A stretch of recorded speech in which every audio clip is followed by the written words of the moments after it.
Ketika pikiran diam, seluruh alam semesta akan menyerah. Maka ada kata-kata, jika kamu mengangkat tangan, maka Allah akan turun tangan. Dan jika kamu turun tangan, Allah akan angkat tangan. Ini kata-kata yang luar biasa. Cuman implementasinya kadang-kadang nggak ngerti. Jika pikiran diam, seluruh alam semesta akan menyerah.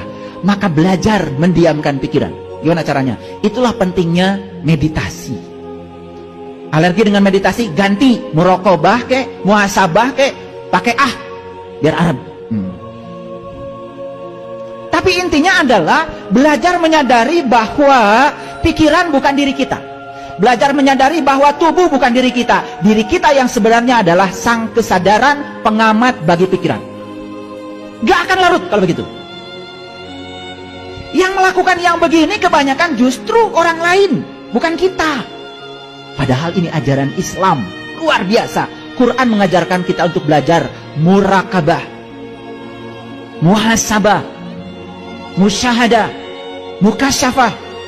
Ini ajaran Islam. Tetapi implementasinya kita nggak ngerti. Coba kalau ditanya gimana cara mendiamkan pikiran, banyak yang belum tahu. Malah ngomongnya gimana cara membunuh pikiran. Pikiran nggak bisa dibunuh. Pikiran tuh kayak anak kecil. Kayak anak kecil pikiran tuh. Kalau anak kecil sedang pegang mainan, ambil mainannya pasti nangis. Cara mengambil mainan itu, kasih mainan baru. Baru dia akan duduk sama yang bagus. Silakan bersila. Ya, tangan di pangkuan rileks. Oke, tegakkan pinggangnya. Tegakkan punggungnya. Tegakkan lehernya. Luruskan wajah ke depan. Tutup matanya perlahan. Tutup mulutnya perlahan. Dan sekarang fokuskan pikiran pada ujung batang hidung tempat keluar masuknya nafas. Sadari bahwa saat ini kita masih bernafas. Sadari bahwa nafas adalah penghubung antara diri kita yang di dalam dengan semesta luas tanpa batas. Sadari bahwa kita sekarang diliputi oleh daya yang dahsyat. Daya itu meliputi semesta raya dan meliputi diri kita sendiri. Sadari bahwa selama kita bernafas, berarti kita diizinkan untuk mengkreasi kehidupan kita seperti yang kita mau lewat pikiran dan perasaan kita. Terus fokuskan pikiran pada nafas. Pikirkan pikiran pada nafas. Iman itu apa? Pasti jawabnya sama. Iman itu percaya. Padahal kata Nabi, al-iman tasdikun bil qalbi wa ikrarun bil lisan wal amalun bil arkan. Iman itu pembenaran oleh kolbu, baru diikrarkan dengan lisan, baru nyata menjadi tindakan. Iman dimulai dengan kolbu. Sekarang tanya lagi, apa itu kolbu? Kata Allah dalam hadis qudsi, langit dan bumi tidak akan cukup menampung zatku, tapi kolbunya orang yang beriman, itulah sebenar-benarnya rumahku. Jadi kalau iman yang sebenarnya mulai dari kolbu. Makanya karena kolbu itu baitullah, berarti kita tugas pertama ingin jadi orang yang beriman, meniti ke dalam kolbu. Baitullah itu bahasa Arab, artinya rumah Allah. Setiap rumah ada pintunya, setiap pintu ada kuncinya. Makanya ditugaskan para rasul, ditugaskan para nabi untuk menebarkan kunci, untuk membuka pintu kolbu. Kolbunya ada pada diri setiap orang. Kalau kita sudah tahu kuncinya, maka kita bisa membuka segala loker yang di dalamnya berisi rahasia tentang hidup kita. Dan ketika kita menemukan jawaban atas semua rahasia tentang hidup, tidak ada lagi musibah dalam hidup.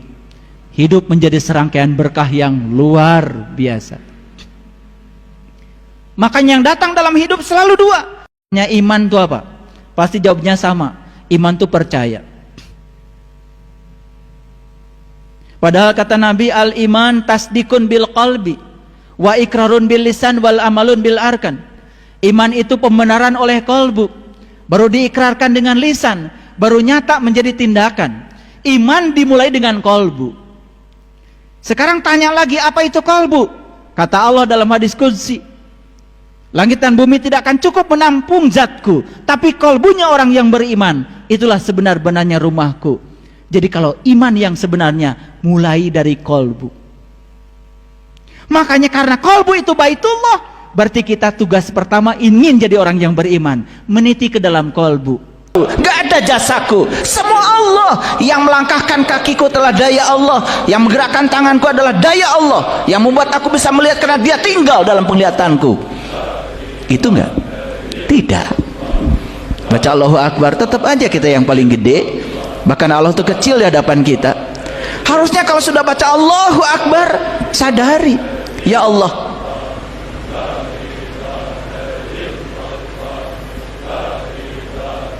tidak ada masalah bagiku karena aku punya Engkau yang maha besar. Apa yang kita katakan setelah baca Allahu Akbar? Kata-katanya lucu. Ya Allah, kini aku sedang memiliki masalah besar. Masalah lebih besar daripada Allah. Harusnya katakan sama Allah, ya Allah, tidak ada masalah karena aku punya Engkau yang maha besar. Gitu enggak? Gitu apa tidak? Itu karena kita mengucapkannya kayak robot, ya, pakai speaker lagi, biar orang sekampung dengar kalau kamu sudah mengatakan itu. Kalau dipungkas dengan baca la ilaha illallah, yang mana yang bukan Allah. Kemanapun kamu memalingkan wajah, di situ ada Allah.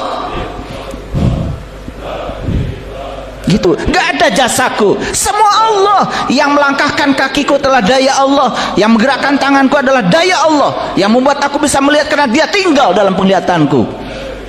Itu enggak? Tidak. Baca Allahu Akbar, tetap aja kita yang paling gede, bahkan Allah itu kecil di hadapan kita. Harusnya kalau sudah baca Allahu Akbar, sadari, ya Allah,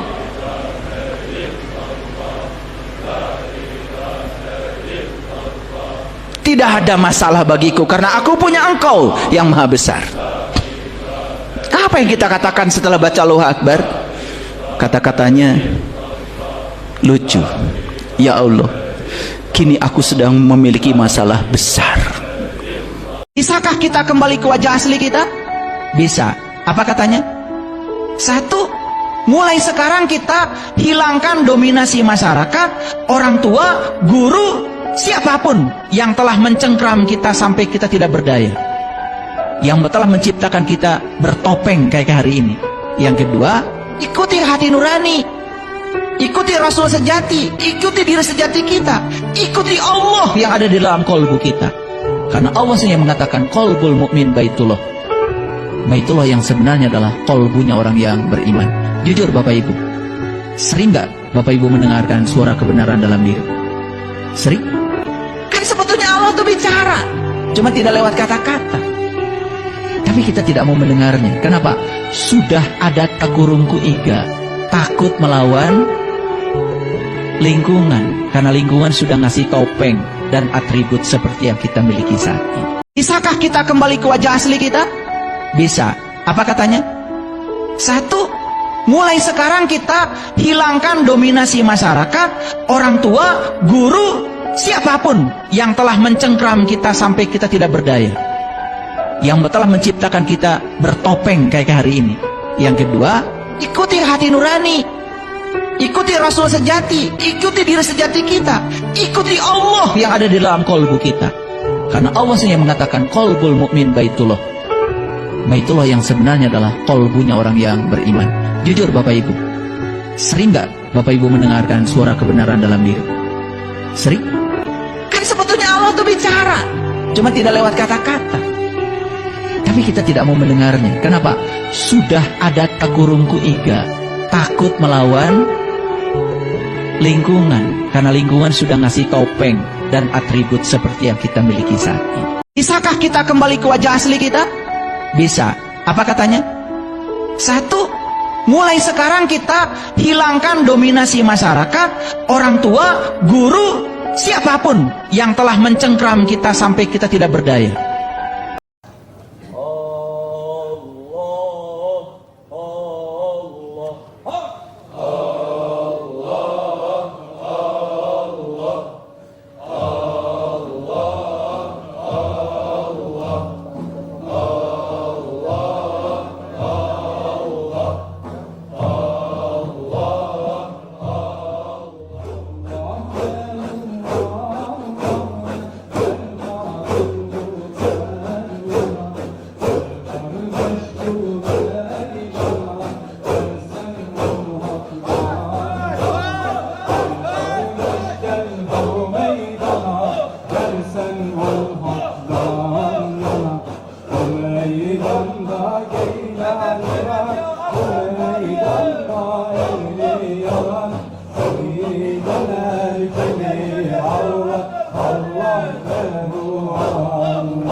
zikrullah kervanıdır. O meydan aşk meydanıdır. O zikrullah kervanıdır. O Mevlana rıdvanıdır.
Tiuplah trompetmu sendiri, jangan nunggu nanti. Tiupan pertama, baca kitab diri, kenali siapa yang hidup dalam dirimu itu. Tiupan kedua, semua yang bernyawa, pasti merasakan mati. Mati sebelum mati, untuk bisa mengenal Allah, maka buanglah akuan dirimu yang masih merasa ada wujud diri. Tiupan ketiga, semua yang mati akan terbangun, kiamat dan hari kebangkitan. Maknanya adalah setelah kebangkitan kesadaranmu, bahwa pada dirimu itu hanya Allah yang ada, maka jiwamu akan selalu dalam keadaan tenang dan gembira. Sabda Nabi, semua manusia itu dalam keadaan tertidur, mereka akan bangun apabila dia telah mati. Maknanya adalah kebanyakan manusia tidak mengenal hakikat dirinya sendiri. Dan setelah mengenal siapa dirinya, maka hilanglah keakuannya, sehingga di dalam menjalani kehidupan tiada lagi mengeluh, putus asa, sombong, jumawa, takabur dan lain-lain. Tiuplah trompetmu sendiri, jangan nunggu nanti. Tiupan pertama, baca kitab diri, kenali siapa yang hidup dalam dirimu itu. Tiupan kedua, semua yang bernyawa, pasti merasakan mati. Mati sebelum mati, untuk bisa mengenal Allah, maka buanglah akuan dirimu yang masih merasa ada wujud diri. Tiupan ketiga, semua yang mati akan terbangun, kiamat dan hari kebangkitan. Maknanya adalah setelah kebangkitan kesadaranmu, bahwa pada dirimu itu hanya Allah yang ada, maka jiwamu akan selalu dalam keadaan tenang dan gembira. Sabda Nabi, semua manusia itu dalam keadaan tertidur, mereka akan bangun apabila dia telah mati. Maknanya adalah kebanyakan manusia tidak mengenal hakikat dirinya sendiri. Dan setelah mengenal siapa dirinya, maka hilanglah keakuannya, sehingga di dalam menjalani kehidupan tiada lagi mengeluh, putus asa, sombong, jumawa, takabur dan lain-lain. Tiuplah trompetmu sendiri, jangan nunggu nanti. Tiupan pertama, baca kitab diri, kenali siapa yang hidup dalam dirimu itu. Tiupan kedua, semua yang bernyawa pasti merasakan mati. Mati sebelum mati, untuk bisa mengenal Allah, maka buanglah akuan dirimu yang masih merasa ada wujud diri. Tiupan ketiga, semua yang mati akan terbangun, kiamat dan hari kebangkitan. Maknanya adalah setelah kebangkitan kesadaranmu, bahwa pada dirimu itu hanya Allah yang ada, maka jiwamu akan selalu dalam keadaan tenang dan gembira. Sabda Nabi, semua manusia itu dalam keadaan tertidur, mereka akan bangun apabila dia telah mati. Maknanya adalah kebanyakan manusia tidak mengenal hakikat dirinya sendiri. Dan setelah mengenal siapa dirinya, maka hilanglah keakuannya, sehingga di dalam menjalani kehidupan tiada lagi mengeluh, putus asa, sombong, jumawa, takabur dan lain-lain. Tiuplah trompetmu sendiri, jangan nunggu nanti. Tiupan pertama, baca kitab diri, kenali siapa yang hidup dalam dirimu itu. Tiupan kedua, semua yang bernyawa pasti merasakan mati. Mati sebelum mati, untuk bisa mengenal Allah, maka buanglah akuan dirimu yang masih merasa ada wujud diri. Tiupan ketiga, semua yang mati akan terbangun, kiamat dan hari kebangkitan. Maknanya adalah setelah kebangkitan kesadaranmu, bahwa pada dirimu itu hanya Allah yang ada, maka jiwamu akan selalu dalam keadaan tenang dan gembira. Sabda Nabi, semua manusia itu dalam keadaan tertidur, mereka akan bangun apabila dia telah mati. Maknanya adalah kebanyakan manusia tidak mengenal hakikat dirinya sendiri. Dan setelah mengenal siapa dirinya, maka hilanglah keakuannya, sehingga di dalam menjalani kehidupan tiada lagi mengeluh, putus asa, sombong, jumawa, takabur dan lain-lain.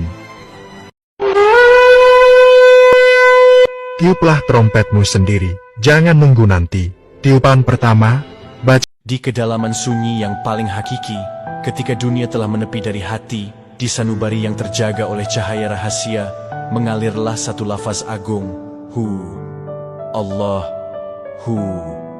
Dia yang maha gaib, yang tak terjangkau oleh akal, namun hadir dalam setiap helaan napas. Zikir ini bukan sekadar suara, ia adalah getaran jiwa yang meretas batas wujud. Hu adalah panggilan roh kepada asalnya, kehadiran mutlak yang tak bernama selain Allah. Lalu Allah bukan hanya nama, tapi keseluruhan makna dari segala yang ada dan tiada. Saat hati menembus Hu, ia dibuka menuju ma'rifat, mengenalnya tanpa perantara, mencintainya tanpa syarat. Zikir ini berawal dari lisan, lalu menetap di dada, kemudian mencair menjadi kesadaran suci. Ia naik dari zikir lisani, lisan, menuju zikir qalbi, hati, lalu menembus zikir ruhani, ketika ruh sendiri yang berseru, hingga sampai pada zikir sir, rahasia yang hanya diketahui oleh sang kekasih dan yang dikasihi. Dan ketika seseorang terus dalam zikir ini, maka ia tak lagi mengucap, tapi menjadi. Ia tidak hanya menyebut Hu Allah, tapi dihidupkan olehnya. Disitulah fana bermula, musnah dalam cahayanya, hidup dalam kehendaknya. Hu Allah, sebuah panggilan yang tidak didengar telinga, tapi dirasakan oleh jiwa yang terjaga. Karena dalam zikir itu, yang bicara bukan kita, tapi Allah lah yang sedang menyebut dirinya sendiri melalui kita. Di kedalaman sunyi yang paling hakiki, ketika dunia telah menepi dari hati, di sanubari yang terjaga oleh cahaya rahasia, mengalirlah satu lafaz agung, Hu, Allah, Hu. Dia yang maha gaib, yang tak terjangkau oleh akal, namun hadir dalam setiap helaan napas. Zikir ini bukan sekadar suara, ia adalah getaran jiwa yang meretas batas wujud. Hu adalah panggilan roh kepada asalnya, kehadiran mutlak yang tak bernama selain Allah. Lalu Allah bukan hanya nama, tapi keseluruhan makna dari segala yang ada dan tiada. Saat hati menembus hu, ia dibuka menuju ma'rifat, mengenalnya tanpa perantara, mencintainya tanpa syarat. Zikir ini berawal dari lisan, lalu menetap di dada, kemudian mencair menjadi kesadaran suci. Ia naik dari zikir lisani, lisan, menuju zikir qalbi, hati, lalu menembus zikir ruhani, ketika ruh sendiri yang berseru, hingga sampai pada zikir sir, rahasia yang hanya diketahui oleh sang kekasih dan yang dikasihi. Dan ketika seseorang terus dalam zikir ini, maka ia tak lagi mengucap, tapi menjadi. Ia tidak hanya menyebut hu Allah, tapi dihidupkan olehnya. Disitulah fana bermula, musnah dalam cahayanya, hidup dalam kehendaknya. Hu Allah, sebuah panggilan yang tidak didengar telinga, tapi dirasakan oleh jiwa yang terjaga. Karena dalam zikir itu, yang bicara bukan kita, tapi Allah lah yang sedang menyebut dirinya sendiri melalui kita. Di kedalaman sunyi yang paling hakiki, ketika dunia telah menepi dari hati, di sanubari yang terjaga oleh cahaya rahasia, mengalirlah satu lafaz agung, hu, Allah, hu. Dia yang maha gaib, yang tak terjangkau oleh akal, namun hadir dalam setiap helaan napas. Zikir ini bukan sekadar suara, ia adalah getaran jiwa yang meretas batas wujud. Hu adalah panggilan roh kepada asalnya, kehadiran mutlak yang tak bernama selain Allah. Lalu Allah bukan hanya nama, tapi keseluruhan makna dari segala yang ada dan tiada. Saat hati menembus hu, ia dibuka menuju ma'rifat.